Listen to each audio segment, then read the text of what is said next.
السلام علیکم۔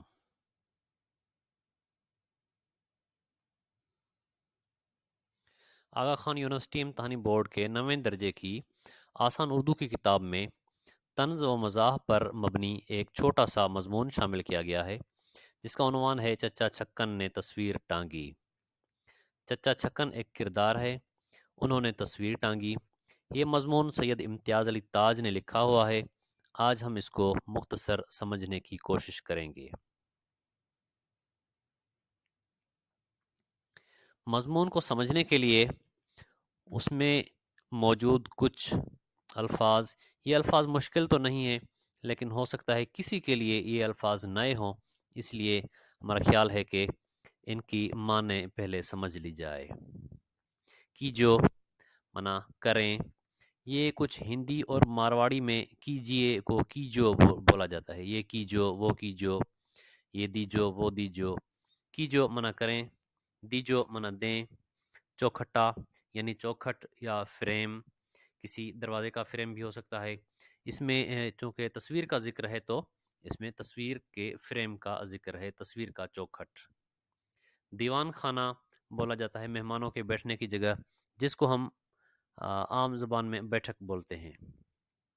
شیروانی، شیروانی تو آپ کو پتہ ہی ہوگا، قمیص کا ایک قسم ہے جس میں کالر نہیں ہوتے، اس کو شیروانی بولا جاتا ہے۔ میخیں، میخیں تو کیلوں کو بولا جاتا ہے۔ میخ منع کیل، میخیں منع کیلیں یا کوکے۔ آلہ، آلہ کوئی بھی اوزار ہوتا ہے، اوزار یا پرزا یا کوئی مشین، اس کو آلہ بولا جاتا ہے۔ ستلی، ستلی ڈوری کو کہا جاتا ہے۔ ستلی پٹسن ایک پودا ہوتا ہے جو بنگلہ دیش میں ہوتا ہے، اس سے ستلی بنتی ہے، ایک قسم کی ڈوری ہوتی ہے۔ خفیف، خفیف بولا جاتا ہے خفا ہونا، شرمندہ ہونا، اس کو خفیف بولا جاتا ہے۔ تللی بندھ جانا منع دھار بہنے لگنا۔ آپ کے مضمون میں یہ لکھا ہوا کہ اس کے ہاتھ سے خون کی تللی بندھ گئی، منع خون کی دھار بہنے لگی۔ کھسیانی، کھسیانی منع شرمندگی سے، چڑچڑاپن۔ چفتی، چفتی فٹ اسکیل کو بولا جاتا ہے، جو لکڑی کی ایک سیدھی پٹی ہوتی ہے اس کو چفتی بولا جاتا ہے۔ زاویہ منع کونا۔ یک لخت منع یکدم یا ایک ساتھ۔ جھنجھنانا، جھنجھنانا آپ کو پتہ ہی ہوگا، جھنجھنا منع آواز پیدا کرنے والا، جو بچوں کے کھلونے وغیرہ ہوتے ہیں جھنجھنے وغیرہ۔ جھنجھنانا منع آواز پیدا کرنا۔ منجھے ہوئے منع غلط قسم کے۔ اس کا مطلب کچھ یوں ہے کہ آپ کی کتاب میں لکھا ہے منجھے ہوئے الفاظ کہنے کی کوشش کی، مانا کچھ غلط قسم کے۔ کچھ لوگ ایسے ہوتے ہیں نا جو سوچتے نہیں ہیں، کوئی گالی گلوچ کر دی گھر میں ہی تو اس کو بولا جاتا ہے منجھے ہوئے الفاظ ادا کرنا یا منجھے ہوئے الفاظ بولنا۔ از سر نو مانا نئے سرے سے، نئی تیاری کے ساتھ۔ معین، معین کرنا مانا تعین کرنا، اندازہ لگانا یا ناپ کرنا۔ جل بھن کر، یہ ہوتا ہے جلنا بھننا، اس کا مطلب ہے غصے میں آ کر یا غصے میں آ جانا۔ نادم مانا شرمندہ۔ بینکی، بینکی مانا ترچھی ٹیڑھی۔ چاند ماری، چاند ماری اصل میں جو بندوق سے گولی مارنے کی جگہ ہوتی ہے، بندوق کا نشانہ بازی کرنے کی جگہ ہوتی ہے، اس کو چاند ماری بولا جاتا ہے۔ نشانہ بازی یا بندوق کی گولیوں کی نشانہ بازی، یا اس کو انگریزی میں فائرنگ رینج بولا جاتا ہے۔ تو یہ اب تو بندوقیں ہیں، اس سے پہلے تیر اندازی، تیر وغیرہ مارتے تھے، یا اس کا نشانے بازی تیر کی کرتے تھے، اس کو بھی چاند ماری کہا جاتا تھا۔ کہاری ایک پیشے کا نام ہے، ڈولی اٹھانے والی۔ کہاری عورت منا ڈولی اٹھانے والی عورت۔ ڈیل منا زندہ جسم۔ سراسیمہ منا پریشان۔ اس مضمون میں کچھ اصطلاحات کا بھی استعمال کیا گیا ہے، اصطلاحات کی بھی آپ کو معنی بتا دیتا ہوں۔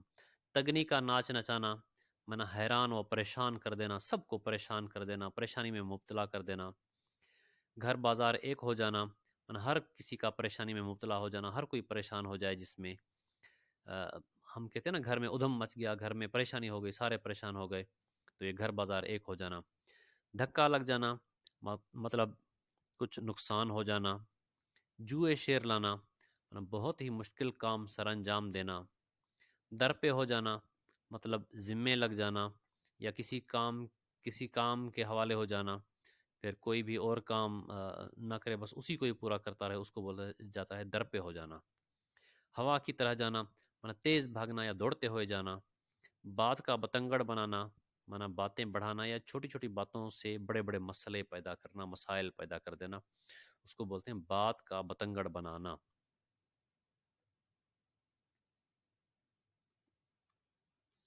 اب اس مضمون کا جو حاصل مقصد ہے وہ تھوڑا سا اس طرح ہے کہ ایک تو ادب میں طنز و مزاح کا پہلو شامل کرنا، ادب میں دلچسپی پیدا کرنا تاکہ پڑھنے والا جو ہے، ادب مختلف قسم کے ہوتے ہیں، سنجیدہ بھی ہوتے ہیں، دلچسپ بھی ہوتے ہیں، مزاحیہ بھی ہوتے ہیں۔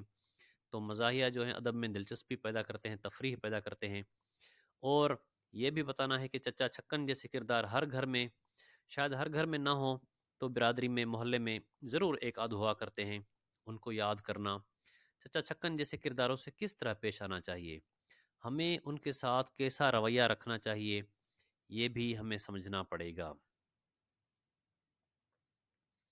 آخر میں آپ کے کوئی سوالات ہوں یا آپ کی تجاویز ہوں تو مجھے ضرور کمنٹس میں بتائیے گا، میں امید کرتا ہوں کہ آپ کو رہنمائی کرنے کی کوشش کروں گا۔ آپ کا بہت بہت